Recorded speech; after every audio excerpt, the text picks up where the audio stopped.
Olá, é o professor Cláudio Galdino, de Geografia, e nós vamos resolver um exercício sobre movimentos da Terra, né? Mas antes disso, vou passar um conceito bem rapidinho sobre o que são, né, ou como que se comporta esse movimento da Terra. Nós sabemos que a Terra, ela não é uma circunferência perfeita, né? Mas a Terra, ela traz para nós nesse movimento, chamado movimento de rotação, esse movimento ele é feito nesse momento aqui, ó, 23 horas, 56 minutos e 4 segundos, né? Que é o tempo que a Terra leva para fazer o movimento em torno do seu próprio eixo, que é a definição do movimento de rotação.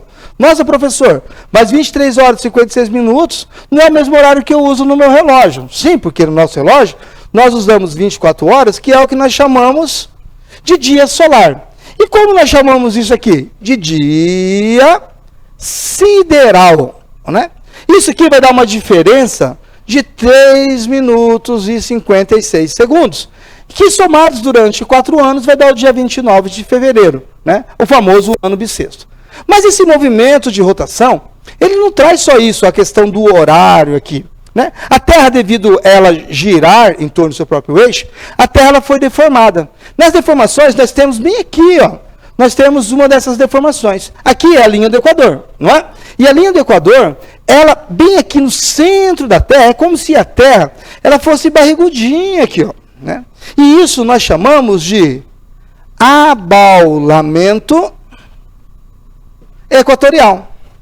Então, uma das consequências do movimento de rotação é essa aqui, o abaulamento equatorial. Nossa, e essa Terra que fez a Terra ficar mais barrigudinha aqui, no que ela interfere? Nós vamos ver nas nossas aulas que uma das interferências é que bem nessa região aqui, nós vamos ter a maior concentração de raios solares.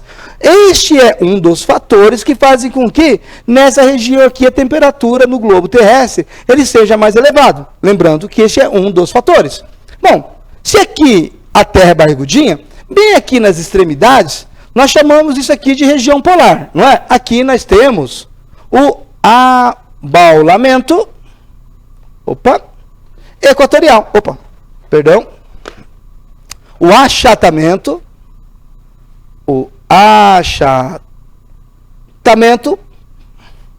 polar. Se aqui os raios solares chegam mais rápidos, aqui os raios solares eles vão demorar um pouco mais. Este também é um dos fatores que fazem com que aqui nós tenhamos uma temperatura mais baixa e aqui nós temos uma temperatura mais alta. Só que a Terra está girando. E quando a Terra gira, ela gira também a camada atmosférica. E quando ela gira a camada atmosférica, acontece um outro fenômeno, que é o que nós chamamos de circulação atmosférica.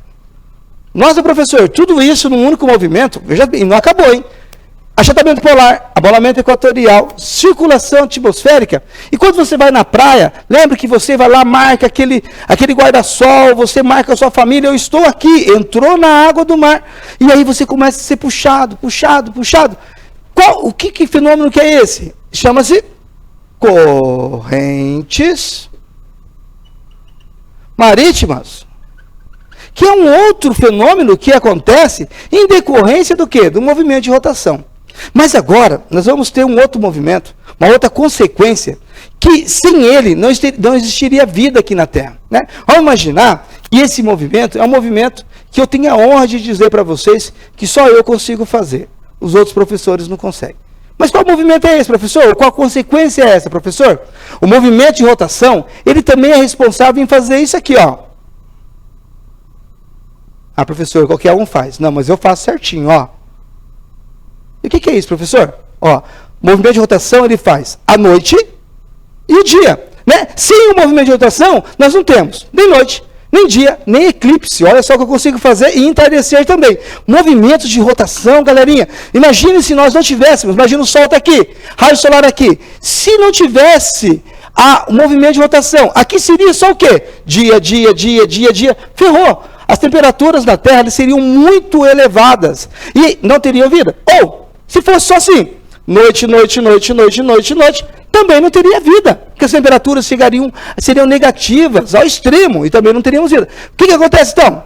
Não é assim que acontece? Dia, entardecer e noite, né? Então essa é uma consequência do movimento de rotação. Vamos para o exercício? Vamos lá para o exercício então.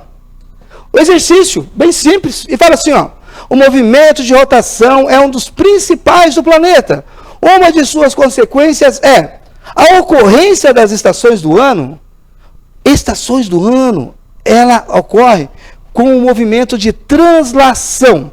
Movimento de translação é o movimento que a Terra faz ao redor do Sol. Então, essa aqui já está errada. É a sucessão dos dias e noites. Pronto, acabamos de achar a resposta certa. Sucessão de dias e noite, lembra que eu falei, noite e dia, ela é uma consequência do movimento de rotação, e as demais, elas não fazem parte do movimento de rotação. Tudo bem? Então, até a próxima aula e a próxima dica do vestibular para vocês. Um abraço e até mais.